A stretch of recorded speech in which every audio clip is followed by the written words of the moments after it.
Yeah, we're here with Ben Kenobi and Teacher, streaming a Renegade Squadron production. I'm filling in for Renegade Leader as he's playing the current game.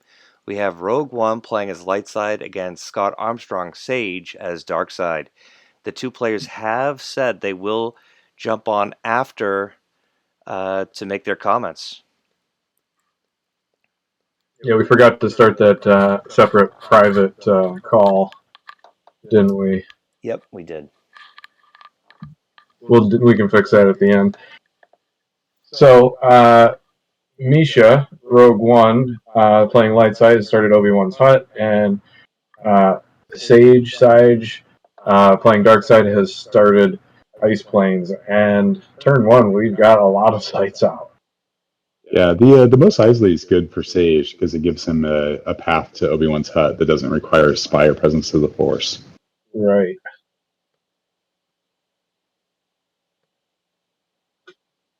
And Misha with the Yoda's hut is very nice.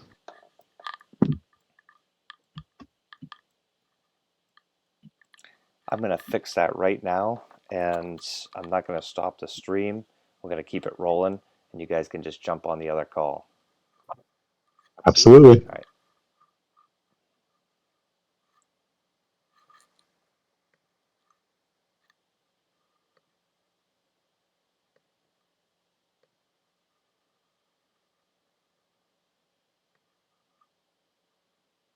All right. All right, we're back. Perfect. All right, he got Vader Nozzle down to the hut.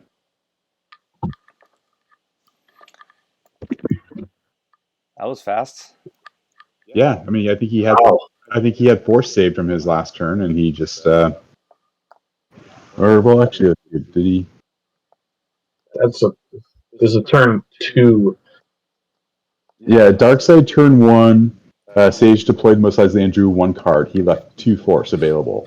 So with the 6, he went Vader, Ozzel, move. Why would you put Ozzel down?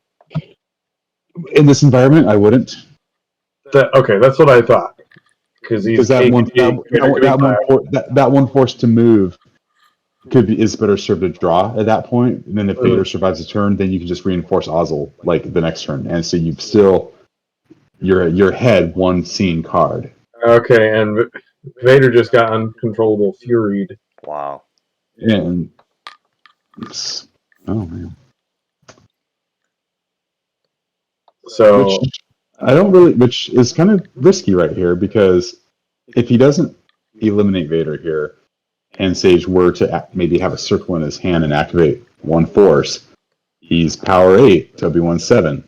Oh my gosh, this is an amazing turn 2 response. Wow. So he's gonna battle Ozzel and then move if this clash goes through. Ooh.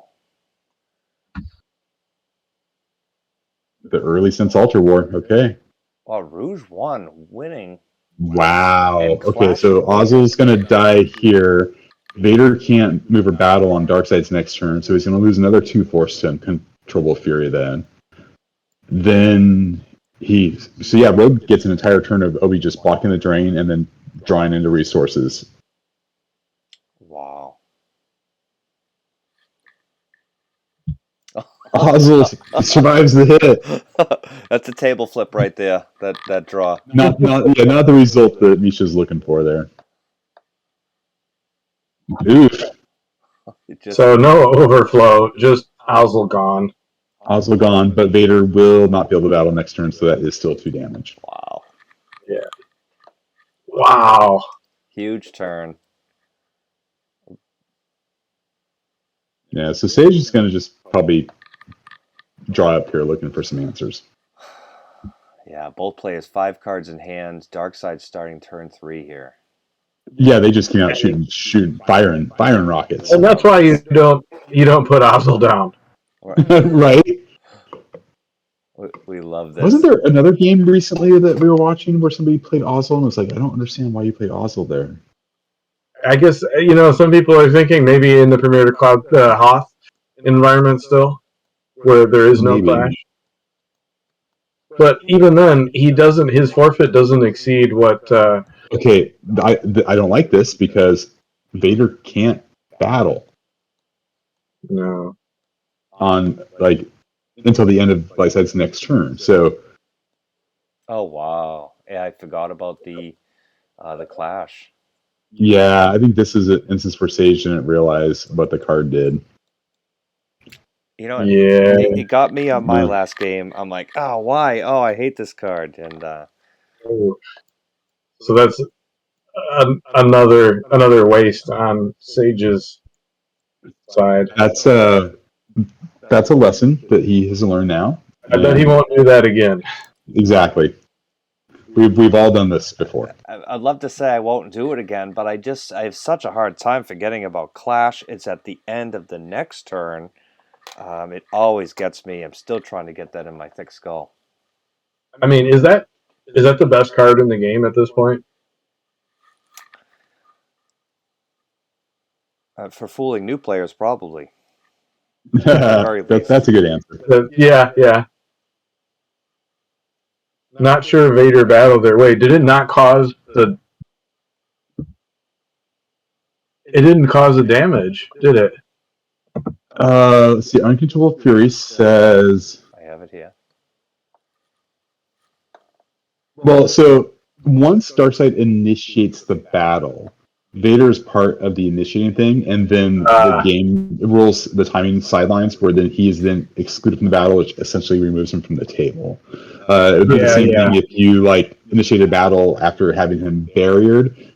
He's there upon initiation, but then so Saej actually maybe he worked around a little bit, forfeited the ATST for one card loss instead of two.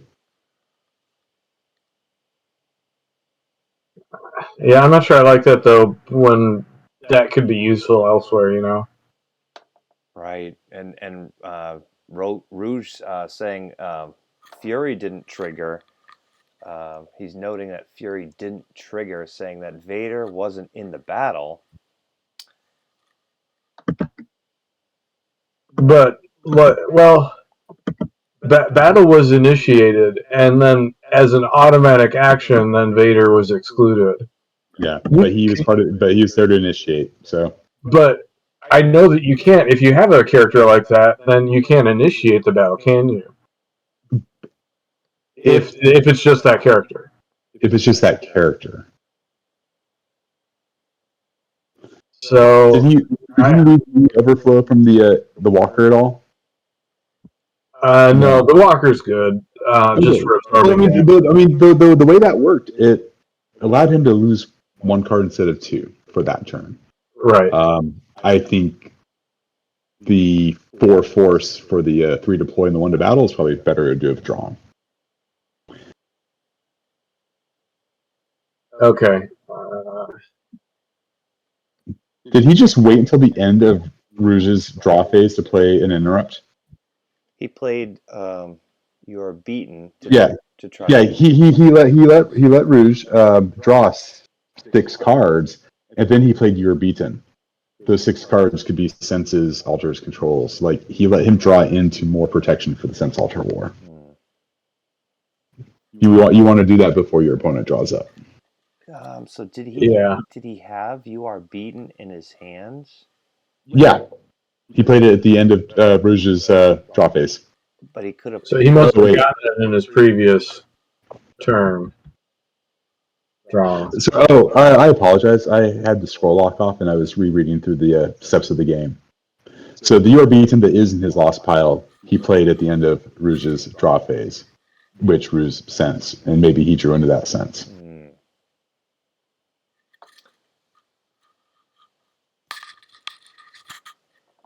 So interesting here. We got the he's drains for 3 there at the hut now. But we've got Uncontrollable Fury causing 2 loss of turn unless Vader can battle, and then a drain for 3 at Mos Eisley right now. Yeah, but he should move Vader over in front of Kenobi. Well, right. I don't know, man. Well, if you move him over, you block the 3, and you. Yeah, he's gonna move over and refill his hand as soon as possible. Yeah. I don't want to see any deploys by Darkside. Draw like your game depends on it.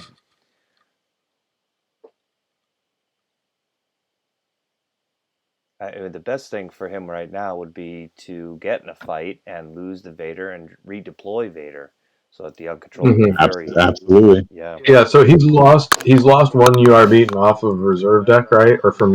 And then he's played one. Right. Yeah, so he's got two. I don't know. Is he running three? It's a lot. Probably not. Yeah. It's such a strong card in this format, though. Like, if you're Vader centric, 3 might be good. Yeah.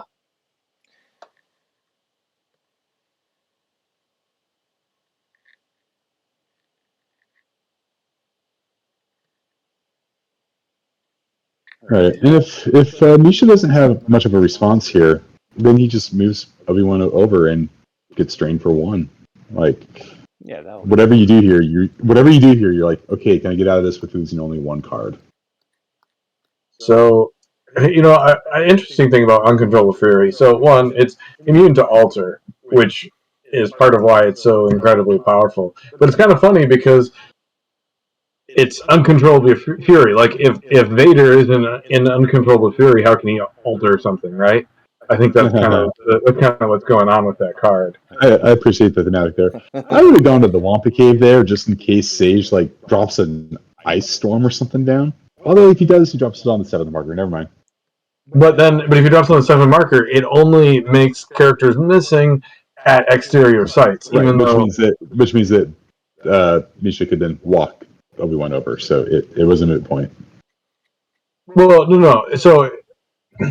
So it'd be better to be at the cave because he can't be hurt by. Well, oh no, you're right because it moves in control phase, right? In the owner's next control phase. So yeah, Misha can move over, but why put him where a walker can go? Yeah, that's the big one. The Wampa Cave's the drain -1, so I expect to see him move over. We'll see. Is Wampa Cave drain -1? No, if you control and main power generators on table, force drain -1 here. It's essentially the same text as the 5th marker. Yeah. Oh, so it's a drain of 2 because the main power generators are not on table. Right. Yeah, so they're drains of 2. +1 from the Saber right now. Yeah, so transport. Meanwhile, Cave. Yeah. Leia has Anakin Saber, so we've got Misha's pushing 5 + 2. So. 2. And just a quick stock, we've got 4 in Lost Pile, 35 in Life Force for Misha, Rouge1, not Rogue1 as I've been saying. Right. And Saej has 11 in Lost Pile, 36 in Life Force, and Rouge1 has 12 in hand. Saej has 43 total cards. Misha has 47 total cards, and Misha's doing 7 damage to his 1. Yeah, uphill battle right now for Darkside. Let's see if they can pull anything out. Yeah, I mean, what are you looking for here? Like Nabram? You're looking, to Ellis to like Leia or Obi-Wan, and then initiate battle, and then when Lightside draws Battle Destiny to. I like this. He commands Leia. Ah, okay. Oh,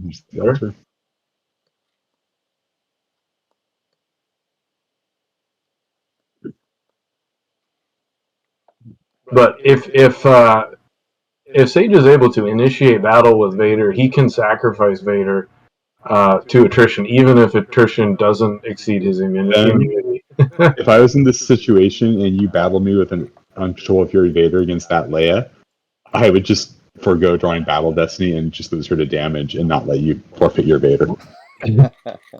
Fair enough, but again, not everybody is going to know that. Well, they do now.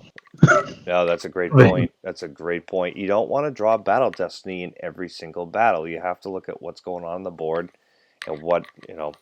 Look at GG from Saej. Oh wow! What?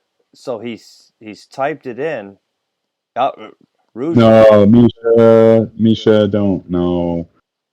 Rouge1. Sage wants to GG it. Just let it go. All right. Wow. Rouge1 gets him to restart the engine.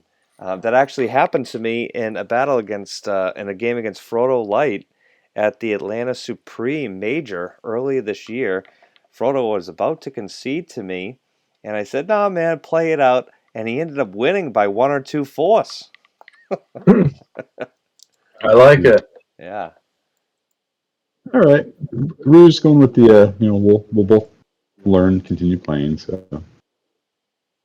I like that. I like playing it down to the last card, especially when you try to learn something from the game or get yeah. news. I do too, and then it lets you go out with a bang, and you've got like you've got like a Dr. E, and that's it in hand, and you just deploy him against Luke and Obi together, and go out in flames. That's fun. Yeah, I yeeted a Leia the other day in a game. Yeah, I mean, this is where I've gone wrong in the past. Saej, he mentioned he doesn't have much in his hand. He spent, what, 6 force to deploy the Blizzard. Now he's got 6. He still got 6 cards. He's got a draw if his hand's Why bad. hasn't he moved Vader over to the hut though? Yeah. I pressed 3. I don't know. Saej, yeah, he's ready to call it here. I mean, he's only got to hit the concede button. How many turns has Vader been sitting at Mos Eisley? It's turn 5, I think. 2 turns, 2 drain cycles. All right, let's see here. He deployed him turn 2. He says he'll play it out.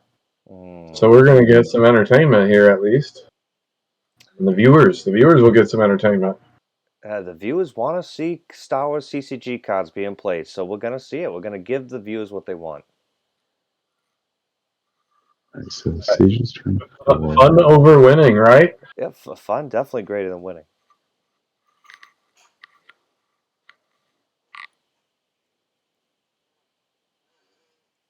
Oh, I see. Oh, he had followed Obi-Wan over.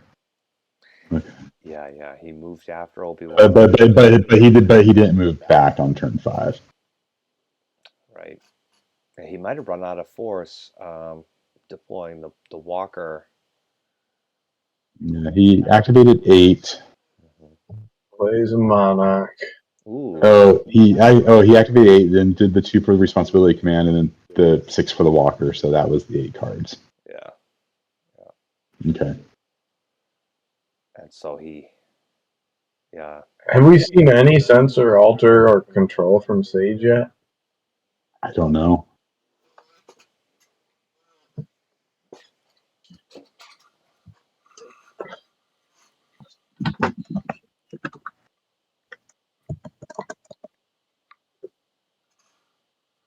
Fun fact: your browser search function works in the chat on Gem.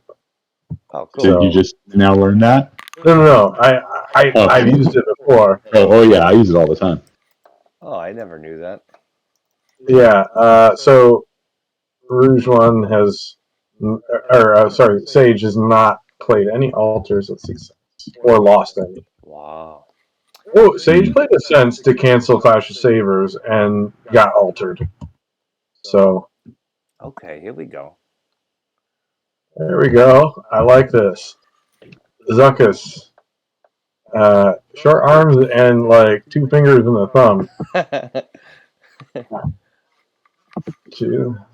Okay, moves over to get the drain going. Like I like how Zuckus. Okay. You can see in the costume no person of that rough stature has arms that short, and the arms are just kind of like this. They must be like prosthetics or costume arms or something, like Bosk's impossibly long forearms on the card for Bosk. What he lacks in arms, he makes up for with the feelers there that's coming down from his face. Those are feelers. I don't know, but the compound eyes staring at me. I don't really like that look on him. I always assumed it was part of his respirator thing, You could be right. but I don't know for sure. I'm not exactly a GAND biology specialist. Maybe it's one of those nice, the sometimes they put the chains, they have a nice piercing in their face, and then the chain comes down, so you really can't tell where it ends.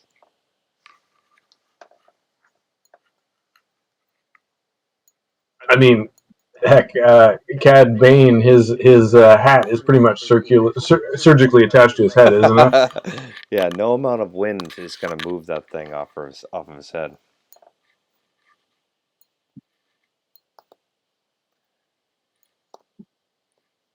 Well, and he's got the weird respirator things too. The duos. I don't know what they're supposed to breathe.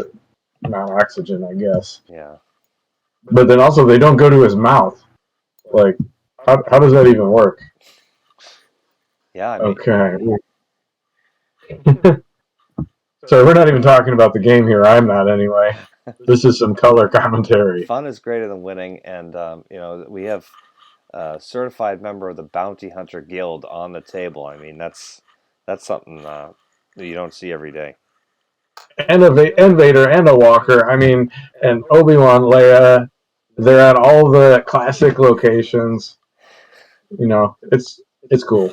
I would have loved to see the Walker go down with Zuckuss as pilot inside it on the Obi-Wan. Ooh, that's a good call. Yeah. Yeah, and just like power differential, but then Power differential. My only concern with that, though, is if light side draws a 4, you lose everything. Yeah. But I like the idea. And nullify the saber, and if he can draw a 5. So now we have a Super Falcon situation here. Kessel applying pressure to Darkseid even more. I was almost wondering if he was just saving Force for whatever Saej might come up with. But are we going to see Son of Skywalker go down here? Probably. Or he just moves Leia over. Oh, and a Sabrip? Oh, this is just getting out of hand. Oh. Oh?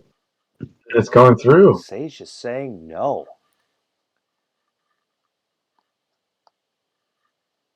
Huh. Saej saving that altar.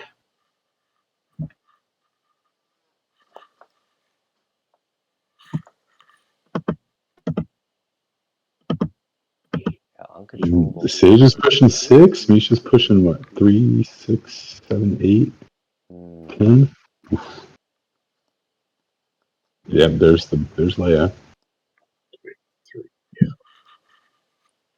That's 9 to 2, 3, 4, 5, 6. And Obi-Wan's gonna start the chase. Oh wow. I don't like that for Misha there, because the Worm is only 1. And if you initiate a battle there, you add a Destiny, so that's going to allow Sage to draw 2 Destiny, which should crack 5, unless Misha's looking to gives him an opportunity to play more characters there and maybe take Obi-Wan off the board. Yeah. Well, no, just Zuckuss alone could probably take Obi-Wan off the board, because you add a Destiny there. Yeah, with the added Destiny. Yeah. But that also could be a play where maybe you have another one in hand, you want to drop them somewhere else. Yeah. Maybe. Yeah, I don't know. Don't underestimate our chances. Huh. I love that card. Anybody who's seen me play, it's a fun one. It is very fun. A crucial piece of the combo. You got to get the combo going, and then you drop that and put some real damage through. Well, it's a just action, so it has to be one of the first things in the turn or in the battle. Oh, okay. Here comes Decree. So if he moves Zuckuss now, then Ooh, that's tough. Do you initiate battle or do you just move? No, I mean, no. In this instance, you move Zuckuss.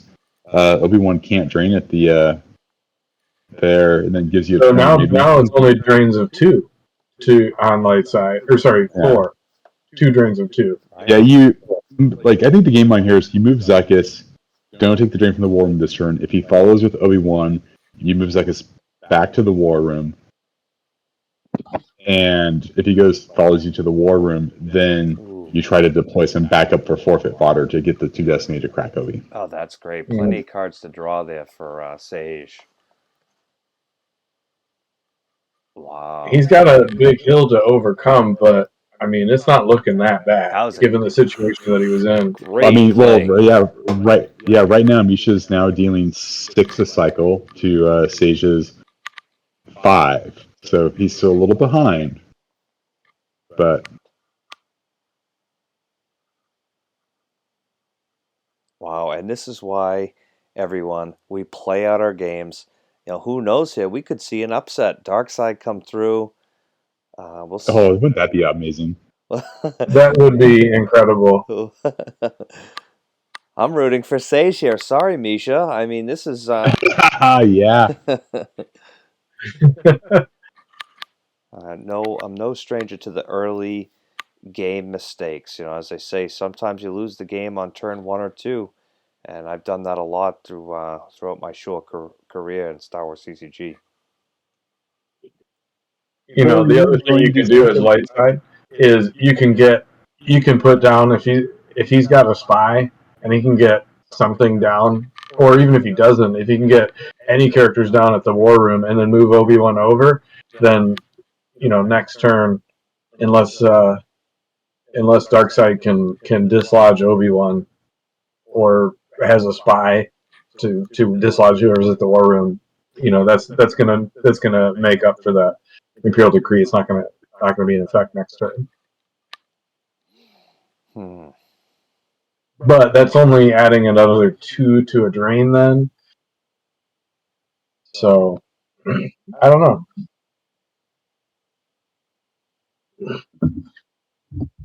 Back to tank.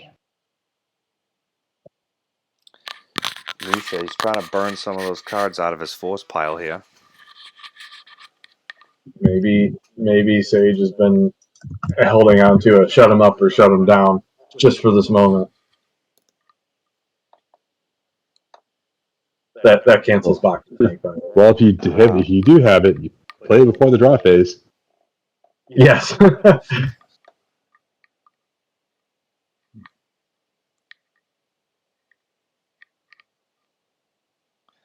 I'm looking up that card. Shut him up or shut him down. Cancels back to tank. How do we get in this mess? And some other useful cards. Yeah. Destiny 6 interrupt out of Dagobah. That's what you want. Yeah.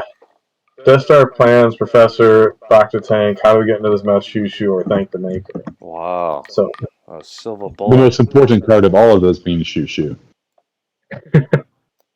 I don't even know what Shoo does, and I know a lot of the cards.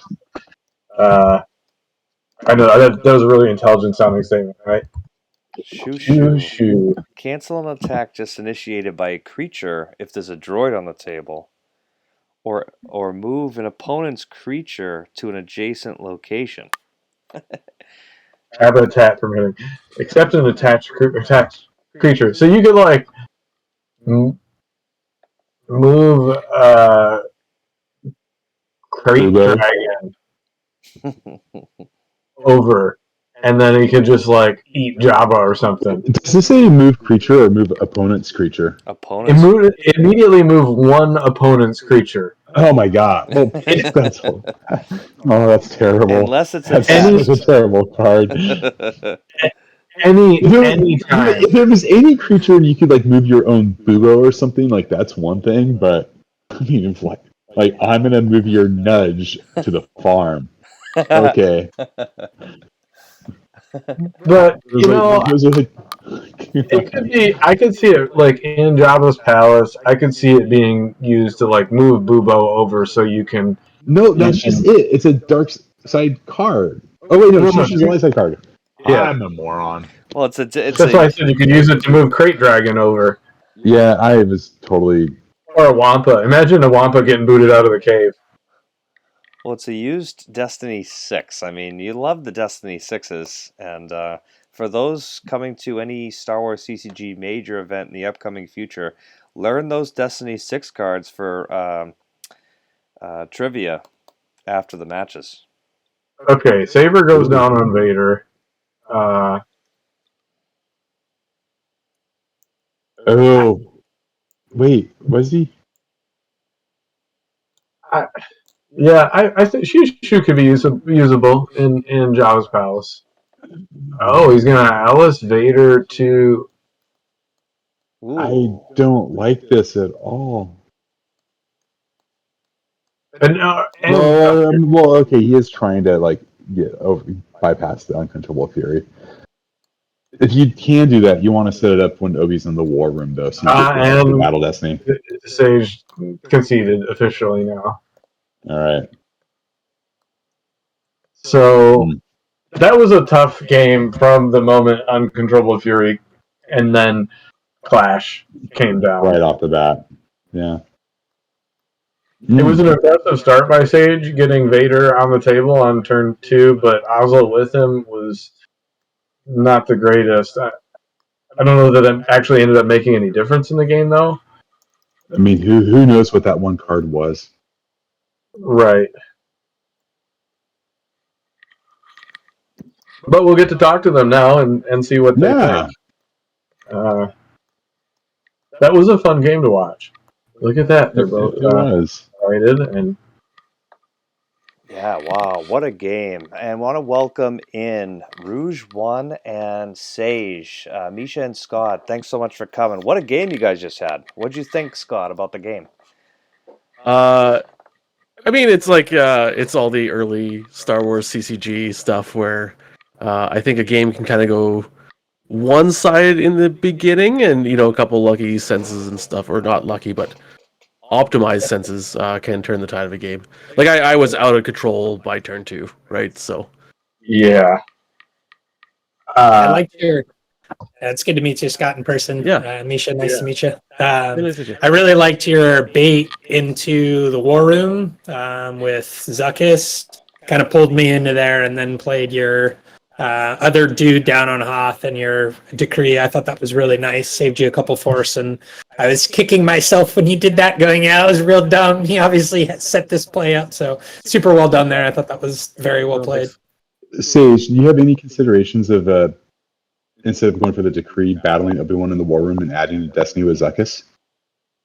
I thought of that, but I don't think that, Obi-Wan at that point is 5 power. He's got a lightsaber, and Zuckuss is the 2. And I don't necessarily think the double Destiny is going to overcome Obi-Wan with a Destiny. Okay. Especially with, he's probably going to hit Zuckuss, knocking him down to forfeit 0, and then I'm in a real bad place. Yeah. So, there was a consideration to try and maybe Ellis Hairlot over to Vader over to the war room and try and get you there. And I also had I did discard one. I have you now, but I had another one in my hand, so hoping to get that a triple Destiny. And I thought that maybe I could fit that in, but the Force just didn't flow the way I wanted. It didn't work out the way I wanted to. And I think he had quite a few senses as well, so I was fighting through that as well. Yeah, I think I was advantaged. Hand size played a role in that game pretty substantially from the get-go. Yeah. I was able to draw into my sense and alter pretty consistently, and I think I was able to control the interrupt and effect game for the majority of the game. Absolutely. Where did I land? Decree's immune. I'm trying to think of. I canceled your Martel Stravit or whatever they're called. The Everett. Yeah. I think that's the only interrupt I got off that game. Yeah, I think. Yeah. So. And I baited you because I wanted back to tank on the table more. Again, what I thought was really interesting and fun, and I continue to scratch my head trying to find an answer to is Dark Side down on Tatooine. When I start Obi's hut and you put Vader down turn 2, that's a problem I have to find an answer to. And I was running away because I was like, well, I mean, I think the uncontrolled fury, like that, adds a solution to that, right? Because then you do run away, and that if you leave Tatooine to Vader, now I have to, maybe leave him susceptible to getting ganked at some point. But I can drain at the hut for 3, but you're draining Vader for 2. Yeah, I was already, I think, I was ahead a little bit at that point too, which made it even worse. But I think, I mean, talk about deck builds. I thought, from what I could tell, I have one more question for Saej. Yeah, sorry, please. On turn 2, what was the thought behind also deploying Ozzel with Vader and moving them both over? Is it just Vader? Power and forfeit, quite honestly. How much is How much is Misha activating on turn 2? I don't know, 3, 4, 5, maybe. Yeah, I just didn't want to leave Ozzel alone, though. Well, no, you don't have to deploy Ozzel in that situation. He's forfeit 4, so if he draws a 5, he doesn't cover. And that force you used to move him is something else you could have drawn and had in your hand. Ozzel is an unnecessary play right there. Yeah, and then Vader got clashed, and then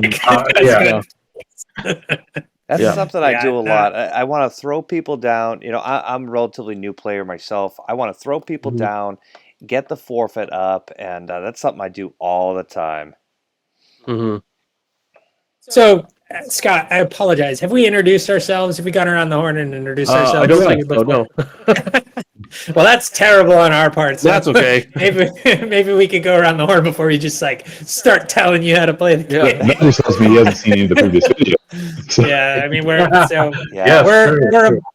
we're a bunch of nerds that play a bunch of retro, and this is near and dear to our heart with Star Wars CCG being primarily driven by the open format, and so we're trying to do our best to shed a little light onto retro in general. So my name is Misha. I made a couple of videos with these guys, and maybe we could introduce ourselves so you're not feeling like you don't even know who you're talking to.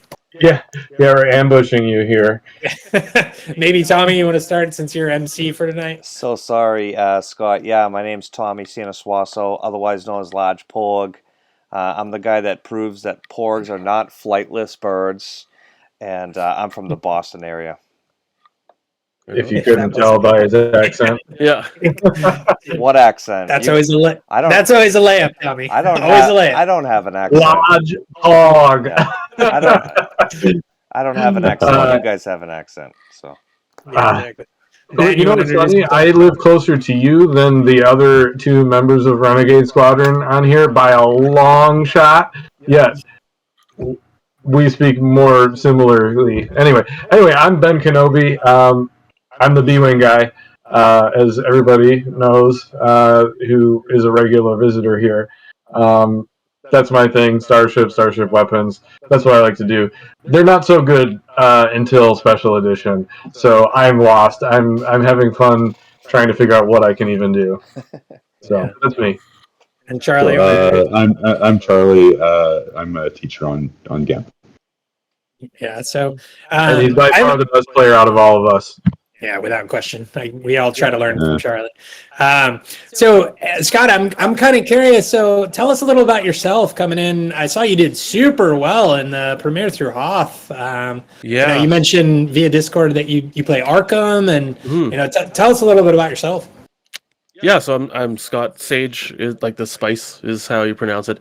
Okay, good. We were all wondering. yeah, no worries. It's my first 4 initials. I actually have 8 middle names because my family's weird. So the first 4 initials just made a little word. So I was like, that's what I've been since I was like 16 or something. That's so cool. That's cool. So yeah, I play Arkham Horror, the card game. I'm part of a podcast for that, Mythos Busters. Come check us out if you play that. If not, don't worry about it. I'll probably still check it out regardless whether I play or not. Yeah. Discord.gg/MythosBusters. We're like that close to 12,000 people. So, wow. Yeah. We've been running for 5 or 6 years. It's been a wild ride. We're throwing our second convention actually this year in Roseville, Minnesota, just out at right near Will Tarbox. If you guys know Will, The champion of the 2023 Beezer Bowl retro event overall. Congratulations, Will. So the online version, though. Him and I have been chatting a lot. We've been chatting a lot, and he kind of, I don't want to say coached me through the first round in retro. Like, so I started playing Star Wars actually about this time, right around Cloud City. I remember Cloud City coming out, and I was too, yeah. 10 or whatever, right? Like, I jumped in at like Hoth Dagobah kind of thing, and yeah. My favorite format is basically Decipher cards minus shields. And that's what me and my friends play. Yeah, I just love that. I love the large card pool. Isn't that what the Connecticut contingent plays? That's exactly what they play, yeah. Only now they're dabbling in the Open. Hook me up with that. I've looked at Open and I'm just like, no, I'm good. That's fantastic. So Will helped you out. So how did you get into playing the retro tournament itself? I've been kind of dabbling around, like a few friends of mine, both local and in Minnesota, have been playing the CCG just over the years, and I've slowly kind of got closer to the PC, and like I was like, I'm gonna print out the rule book, and I'm like, oh, there's this GEMP thing. I guess I could play online. I play Arkham online, but we use Tabletop Simulator. I was like, oh, I wonder if there's a TTS thing for like GEMP, but GEMP seems to do really well, so I'm sticking with GEMP. And yeah, I saw the Retro League, and it was a whole year, and I was like, you know what, this is probably a good way for me to experience the game as it went through all the years, because as a kid, I mean, you're spending your $8 allowance on 2 packs, and you pull absolute, crap in Dagobah. So always right, like, and so I didn't really get to experience the game. It died when I was like 16, so never a tournament player, never a competitive player.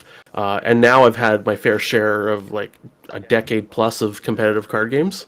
And so I'm like, well, time to come back home, kind of thing. So I feel I was about the same age, and so like my friends and I, we'd like buy packs and we'd come up with deck ideas and stuff, but we didn't really play a whole lot. Yeah, and certainly not competitively. Like didn't feel like we had any ability to do that. I played against myself a lot, like in the bedroom, like build 2 absolute piles of cards and just smash them together. So awesome. Yeah. Cool. Well, we're glad to have you along for the ride with us through the tournament. It's good to have some new blood, and I'm happy to hear that you're enjoying the format of going through the different decades. I have my own axe to grind and my own argument why I don't play Open, but I think that really is one of the things that the retro tournament brings, is that for new and returning players, especially folks who didn't get to experience the game as it was released because we were either too young or for whatever various reasons, it's nice to be able to kind of relive that experience, even as synthetic as it might be, doing it through GEMP, and obviously we modify some of the formats and stuff. But yeah, welcome, and super glad you were able to come back. And from a personal perspective, thanks so much for the game. It was super fun. And so for yourself, looking forward to, so you played Dark Side. I don't know if you're comfortable sharing what you're interested in playing for Light Side next go around, or if you want to keep if you're comfortable, if you're comfortable, please, just share your screen with the 60 cards you're going to play. Yeah. Well, I share my screen, but it's about as blank as my mind right now, because I have not decided yet what I'm playing. Fair enough. In fact, I decided on this deck 12 hours ago, so no time like the present. Awesome. I am finding some of these, like the format, and like, I mean, going in, I knew, especially like Premier to Hoth, like this is not the Star Wars CCG I'm used to, because I'm used to the objectives is basically when and I love that, right? Like I love the fact that you can have 8 cards out, you start a plan. It's not like, hey, you have a location, I have a location. It's like, what happens in the draw? There's no mulligan, so here you go. And so, like, quite honestly, enjoying it as an experience, but I'm never going to go back to playing it, I think. At least at these formats. I think Special Edition onwards is where I like to play. But I'm glad I'm having the experience of this, and I get to, just I don't know, see how it was back then. So Yeah. Oh, I'm the same way. So I've been playing about 9 months. I came back to the game. I collected a bunch as a kid. I was too young to really play. I remember my mom buying me a box of Dagobah, and I know now that was the worst set to ever buy a box of, but I didn't when I was like 6 years old. But I came back for Premiere through Death Star 2 last year in the retro, and that's basically all I've played until now. And so I definitely appreciate that this is kind of archaic by Star Wars CCG standards, and even more so by current game standards. But So you know what I like about it though is there's not a lot of deck searching, and so the gameplay, even though like by turn it's slow, you don't get stuff out as fast per turn. Yeah. But in terms of real pace, it moves pretty quickly, and I like that. It's really boring when people spend 5 minutes looking through their deck for stuff. for sure. I would agree with that. I think the game shines when you personally when you have those starting effects, you have the objectives, but you